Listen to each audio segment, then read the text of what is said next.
பெண்கள் சிறப்பாக இருக்கிறவனுக்கு இல்லை பெண் சிறப்பான பெண்ணுக்கு புள்ளியாக வந்துட்டுவேன் என்ன தான் ஆவான்? நல்லா தான் இருப்பான். புரியுதானா சொல்கிறேன்ட்டு? ஆனால் புள்ளியை கட்டுப்படுத்த கூடாது, அதுவும் தப்பு. அந்த பக்கம் நிறைய பெண்கள் பிள்ளைங்க அப்படியே வளர்ந்தோடனே அதெல்லாம் கிடையாது. அம்மான்னா என்ன தான்? அம்மா தான். மனைவியாக இருந்தாலும் நீ யார் தான்? விசேஷம்தான். அடிமை கிடையாது, எங்கேயுமே நீ அடிமை கிடையாது. மனைவின்னா ஈக்குவல் பார்ட்னர். அப்பா வந்தா 18 வயசு வரைக்கும் தான் உன்னை கட்டுப்படுத்துக்கு உரிமை இருக்குது. அது காலமாக என்ன இல்லை, சாரி டேடி உனக்கு தெரியாது அதெல்லாம் கிடையாது. பெண் ஒன்றா தான் சொல்லணும், ரூல் ஒன்று தான். புரியுதா?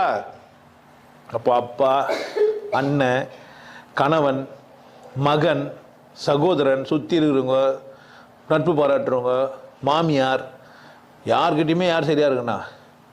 குறிப்பாக நீங்கள் ஆண்கள் கூட கொஞ்சம் தப்பிச்சிக்கலாம், உஷாராக இருக்கலாம். பெண்கள் கிட்ட தான் ரொம்ப மோசம். அதுக்கு என்ன பண்ணுறதுன்னு எனக்கு தெரியல. சார் நீங்கள் இந்திய பெண்கள் தானே பேசுனீங்க? ஆமாம். மாமியார் யார் தான்? வீட்டுக்கு இருக்க வசியா என்ன?